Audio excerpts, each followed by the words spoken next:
Hi, I'm Lisa Wilson Brillinger, and welcome to my health and wellness channel. And I'm a psychiatric nurse, and today we're going to talk about sleep. So, proper sleep habits are essential for any healthy lifestyle, and you want to avoid caffeine for at least 6 hours before going to sleep. Avoid alcohol, nicotine, and street drugs before going to sleep and throughout the night. Avoid bright lights, including television, before going to sleep because it's stimulating.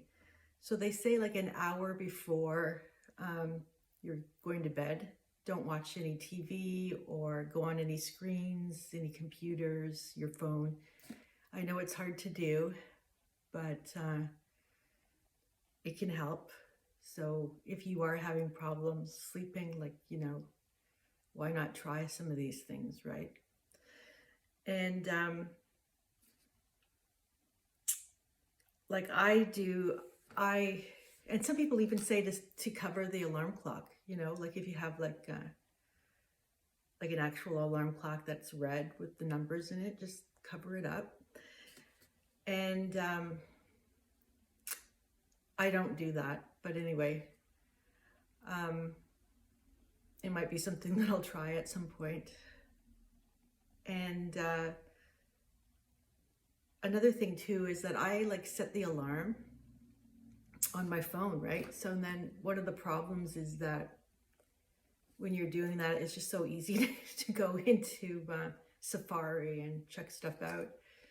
So, but what you can do is just set it so that it's set all the time. So like if you get up at 7 a.m. every day, you just set it so it goes off at 7 a.m.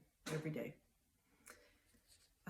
But I know it's easier said than done because sometimes if I have to get up really early and be somewhere for 6 a.m., like I get a little nervous, and so I like to check it and everything. But anyway, if it's like a suggestion, and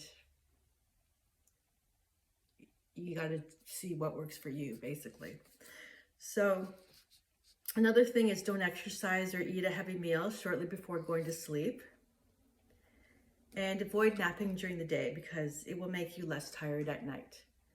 And it will make your sleep unregulated.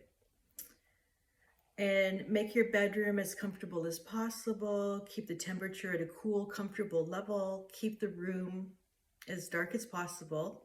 Use a sleep mask if you need one, and minimize as much noise as possible. Use earplugs if you need them. So another thing that you can do, so instead of covering the alarm clock, just put like an eye mask on.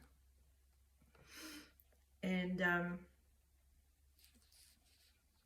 only use your bed for sleeping and sexual activity, not for working, reading, or watching television. So you don't want a TV in your room.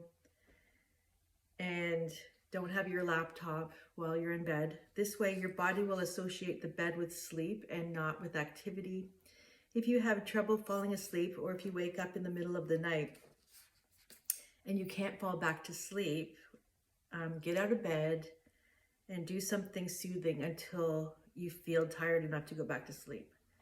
So don't lie in bed thinking about other things. This will just make you feel more aggravated and make it harder to get back to sleep. So what I usually do is I just get up and I go out to the living room and I read. And you want to go to the bed at the same time every night and wake up at the same time every morning. Create a regular pattern of sleeping and waking that your body can predict. Because really the only thing you control is when you wake up, right? So you want to get up at the same time every day. Because sometimes you can't control when you actually fall asleep. You actually can't control when you fall asleep at night. And it's awful when you can't sleep, when you're there for 2-3 hours. Been there, done that. It's tough. Use some kind of relaxation method before going to sleep in order to calm your body and mind. Take a bath, meditate, pray, Write down your thoughts, use relaxation skills, and so on. So you're sort of telling your body that you're settling down for the night, your bedtime routine.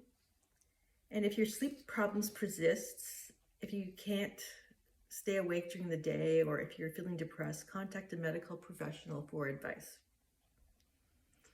And hormone imbalance can affect sleep. So if you're going through perimenopause or menopause, you might find that your sleep is affected. And Suzanne Somers has written a lot of books about bioidentical hormones. I was pretty sad to hear that she had passed away, because I would follow her on the Facebook Lives and everything, and I read her books. And ever since the 70s, when I saw her in Three's Company, I've been a fan. So I'm upset about that. But anyway, she had some great books on bioidentical hormones, which have helped me sleep so much better. Because the progesterone cream and the bioidentical hormones, so it's more like your body. You don't want the synthetic hormones, you want bioidentical hormones.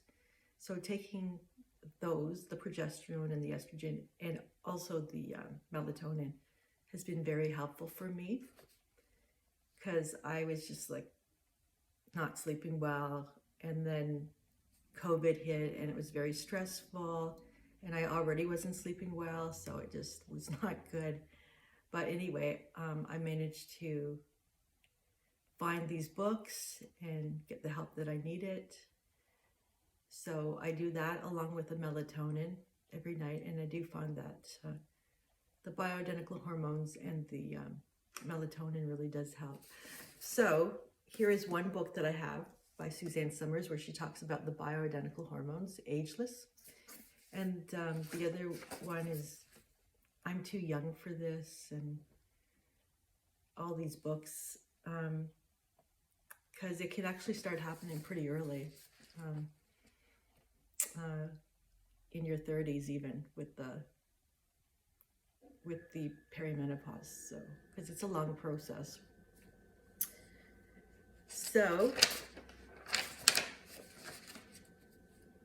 I guess that's basically, be open to doing these things. I know, like, I would tell people, like, oh, take the TV off, like turn the TV off. As a psychiatrist, helping people with their sleep, doing the health teaching, and they'd be like, oh, I have to have the TV on. But you're complaining that you can't sleep. So why not be open to trying some of these things, right? It can only help. And you want to give it like a couple of weeks. Don't just try it for one night and say, oh no, you know what? That TV is going in my room is going back on tonight. And then just complain over and over again that you can't sleep. Like, actually try, like, why not? Like, you're having trouble sleeping. Why not try some of these things? They've been proven medically. And so a lot of the doctors I worked with would talk about these things. And some people have sleep apnea, and so talk to your doctor, and maybe you need to get a sleep study and get some help with that. Get the machine. And stress management is also a thing that can help too, because when you're stressed out and anxious, you can just be thinking about all your problems, and not sleep. So I hope that you found this video helpful, and please like my video and subscribe. So I will see you next time. Bye.